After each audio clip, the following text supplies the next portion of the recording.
Across continents, cultures, and cities, the built environment reflects how we live, work, and connect. From architecture and engineering to construction and infrastructure, this podcast is a space to explore, understand, and reflect on our global industry.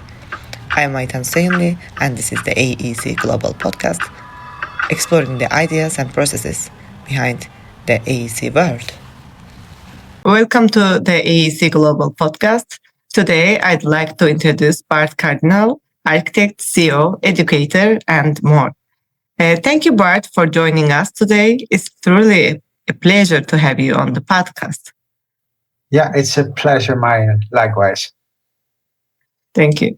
Bart, you're born many hats, architect, CEO of HUNK Design, educator, and leader in Placemaking Europe. How do you personally define yourself today? Yeah, that's always a very hard question. When I introduce myself, normally now I say I'm from HUNK, and HUNK stands for Human, Urban, Nature Connected. So I always introduce myself as we make designs to connect people with each other and people with nature in the city. Yeah, that is what we do. And when I started, I introduced myself as an architect, but I'm that's too narrow defined. So we make designs to bring people together with nature in the city. Yeah. Thank you. Like the aim of this podcast and such a podcast is to create a platform where we can share ideas, conversation that reach everyone who is interested. Like today, I'm trying to ask a question for everyone that interested about you and your experiences. Like I said some questions. I want to ask a question about your practice on architecture and design. Like you worked at well-known offices like OMA and Networking Readik. What would you take from those experiences that still shapes your design process today? Well, when I started freshly from university, I started directly at OMA. So for those who don't know, it's the Office for Metropolitan Architecture. And I think I learned there to think internationally and also to have an enormous like for the metropolitan area, so the urban area, so the cities. And also then after working there for 5 years on international projects and museums and other big projects, I decided I wanted to live abroad for a while. I did it during my study. I studied at Chicago, and I wanted to do that again, but then in a more Asian context. So then we moved to Tokyo, where I lived for 1 year. And there I worked for the client item architecture, which is a very well-known pop architecture, very Tokyo style. And from that, I took with me the love for color, the love for patterns, and also the love for party. So bring people together. Yeah. And then I came home and I started working for Networking Readik. And then again, I worked on very big architecture projects. And I took away the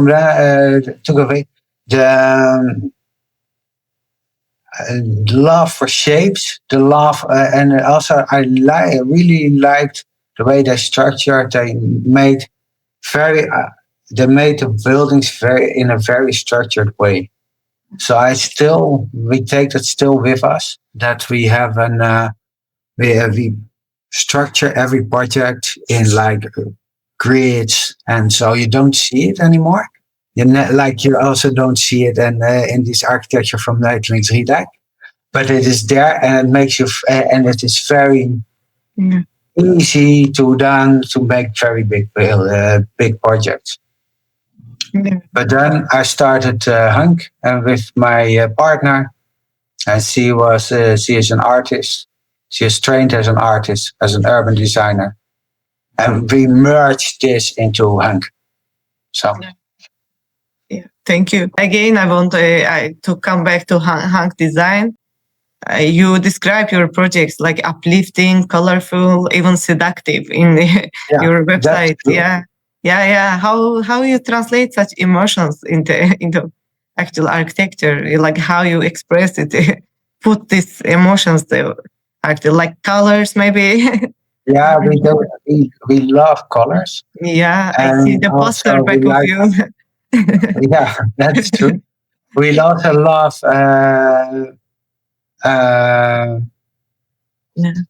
bringing people together, and we love patterns. Yeah, and that's what I took away from client item architecture. And I think one of the reasons we started, especially in public space, is that we hated the way Rotterdam looked like 20 years ago. The city was incredibly gray. It was not welcoming. It was bland, and it was harsh. Yeah. And we wanted to change that. And one of the first projects we made was we wanted to make an urban intervention that would soften the city. And then we found out that one way of we could do that was making a big carpet, because a big carpet is very soft. It is colorful, and it's also internationally. So everybody in the whole world knows the symbolic of a carpet bringing together. So we always try to find something to change the city into a more welcoming, softer, more colorful. Yeah, exactly. Like my career, I can say, like in Turkey, this was abroad for me, and also Sweden for 4 years.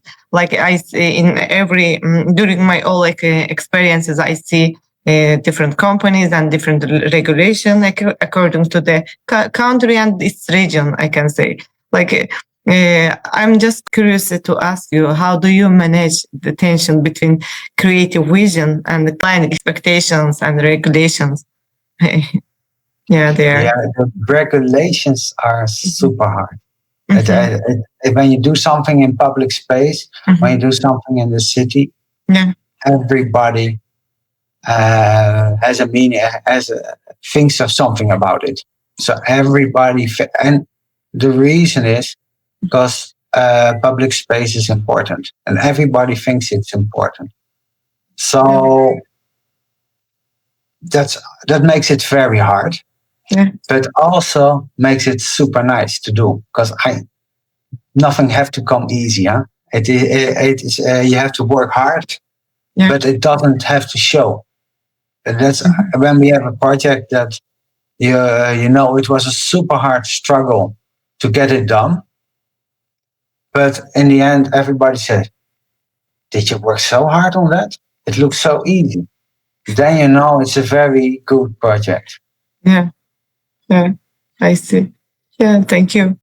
Like you taught at Rotterdam Academy of Architecture. What do you think young architects are most missing when they enter the profession today? What I think, that's actually a hard question, because when I started, I always thought that it was like, okay, then I can come back to my previous answer, because what I lack, and that's, you cannot blame them for that,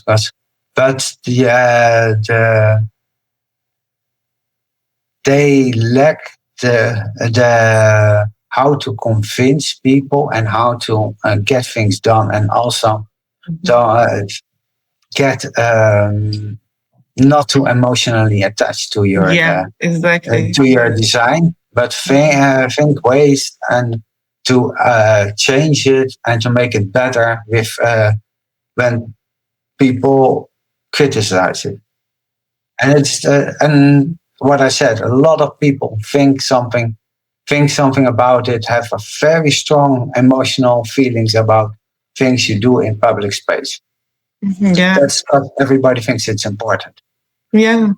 And you need to navigate it, and you need to be to stay flexible. And on the other hand, you have to make it into a very convincing design, and that's always a very balancing act. But you can only get that maybe with experience, and also don't give up and keep on fighting. Yeah. Exactly. Like a lot of architects only realize after graduation that there was something missing in their education, things they had to learn later through practice.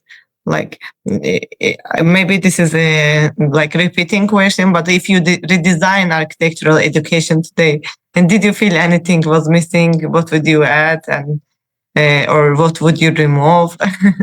I think you, at least in the Netherlands, you have to learn more about business.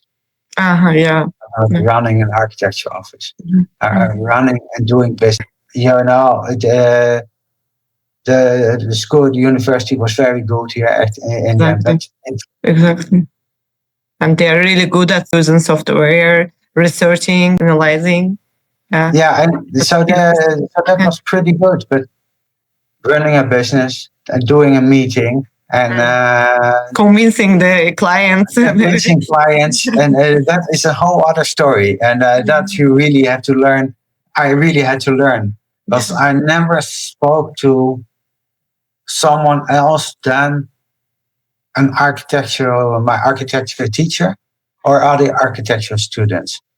And now suddenly you're with a project developer, you're with someone from the municipality, and you have all these people who live in the city.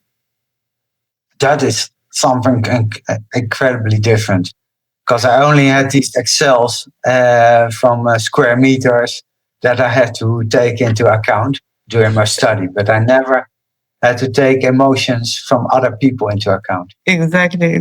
Maybe let's say soft skills is a bit missing. And that changed a lot, I think, during the last 20 years.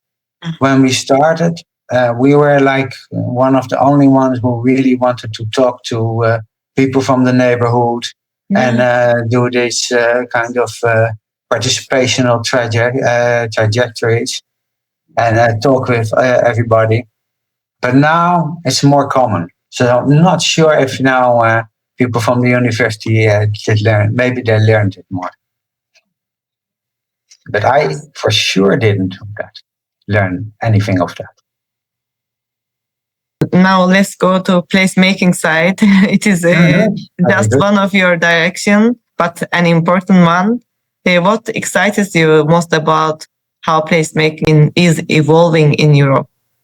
It changed a lot, because when we started, we didn't know that the things we did was called placemaking. We just tried to make the city more livable and more human and softer. And then we found out that there was something about like placemaking, and also because a lot of placemakers started to use our projects as examples. That is nice. The implementation started. So then we started, hey, there is something. And now everybody, not like all offices, not all the design offices, but for sure in the Netherlands, every municipality knows about placemaking.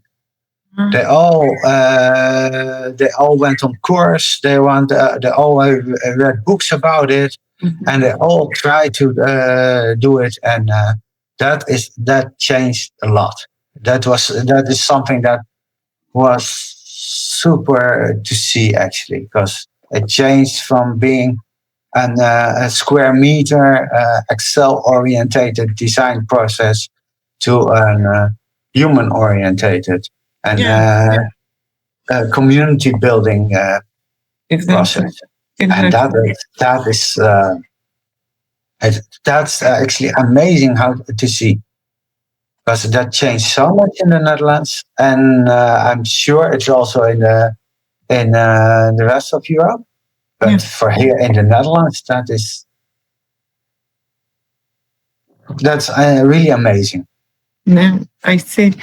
Good luck for you. Now in Azerbaijan, main direction is about child-friendly urban places that I recognize that it is really limited here comparing with Sweden, for example. So families, children should spend time together in outside in social environment.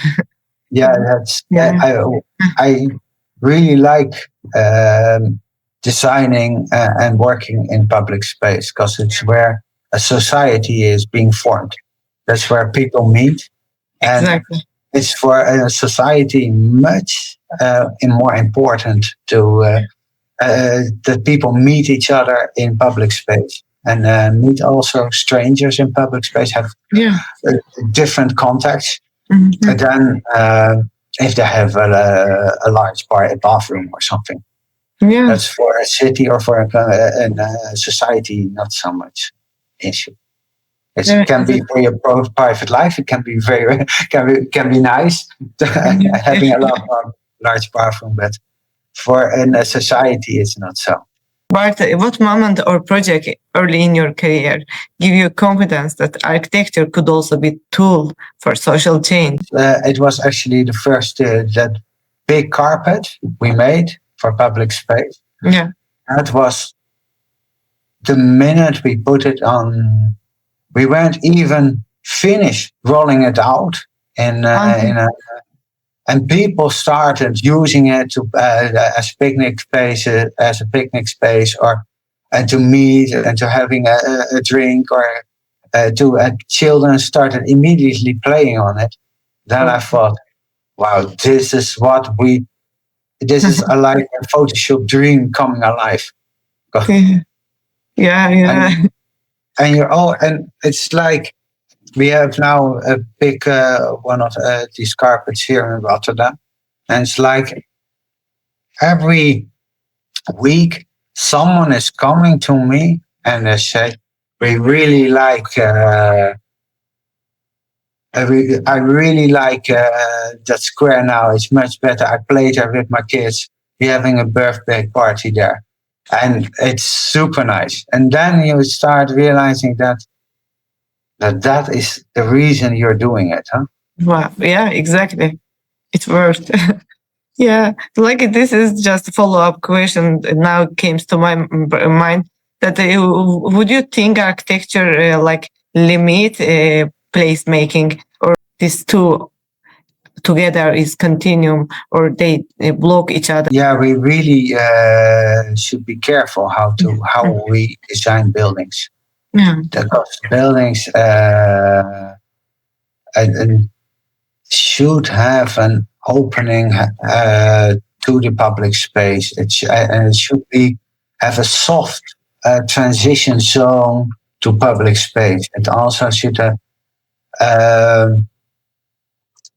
We are exploring this actually with our place-led development working group in Placemaking Europe. We are exploring how to make large-scale project developments and combining that with the values of placemaking. And we always come to that the ground floor of buildings are super important. Yeah. Because there is, and also what we always propose is some sort of transition zone between the building and the public space, that people, for instance, here in the Netherlands, we have this custom that if you can put pottery outside your door.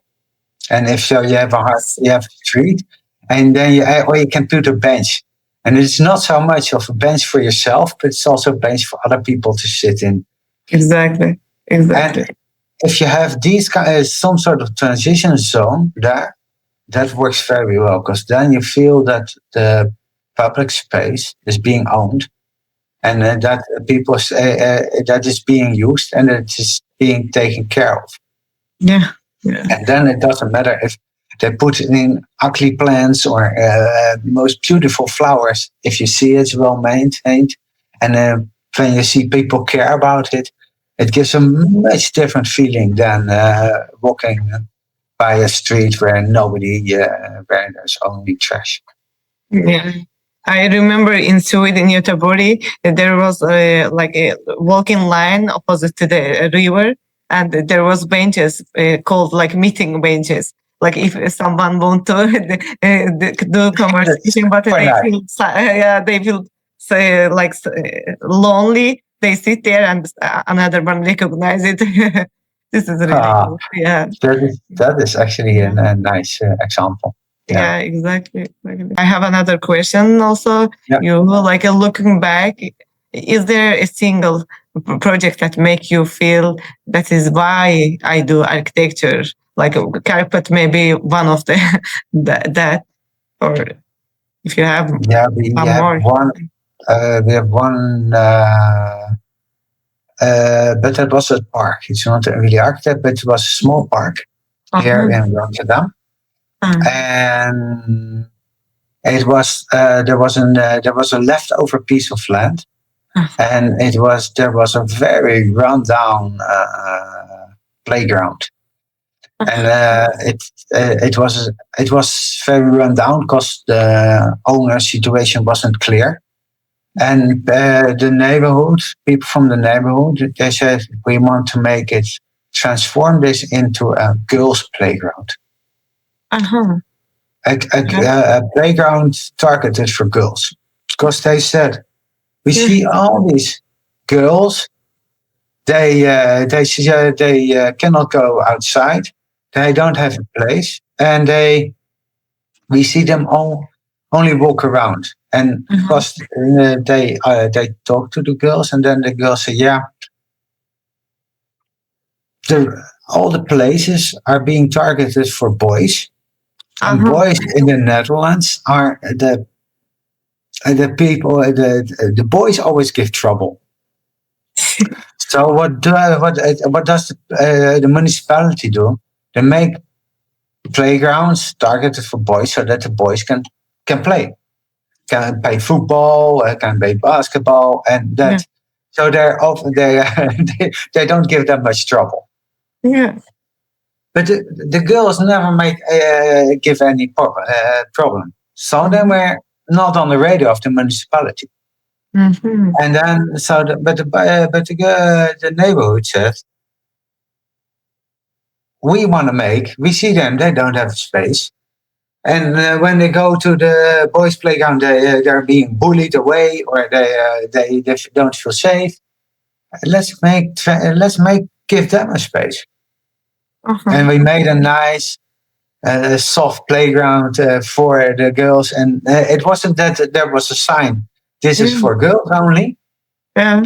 But we made it like super obvious that it wasn't cool to hang around for the boys. So we made these pink flowers on it, and everybody was like, yeah. Not that girls like pink flowers, but it wasn't cool to hang around there. Yeah, I will look at that project, that park, into your website. Yeah, it is my last question now. Like, if you had to give one piece of advice to architects who want to work at the intersection of design, business, and social impact, what would it be? Talk to people. Talk to the people from the neighborhood. And and participate and ask them to come up and to give you input for your design. And don't see it as a burden or a hurdle you have to take.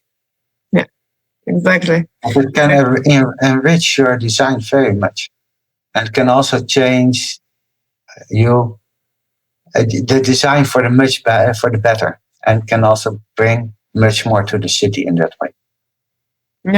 Yeah, Bart, thank you so much for sharing your time, insights, and It was a experience pleasure. today. Like, it was truly inspiring to hear how architecture can operate at so many levels, from design and education to leadership and social impact. Yeah, thank you. Thank you for your time. And I wish in this year I will meet you and placemaking Poland. That And would be I wish I great. will bring something from placemaking Azerbaijan to there. That would be nice. Yeah. So I hope Yeah. to see you. Yeah. Thank you. Bye bye. Okay. Bye bye. Bye bye.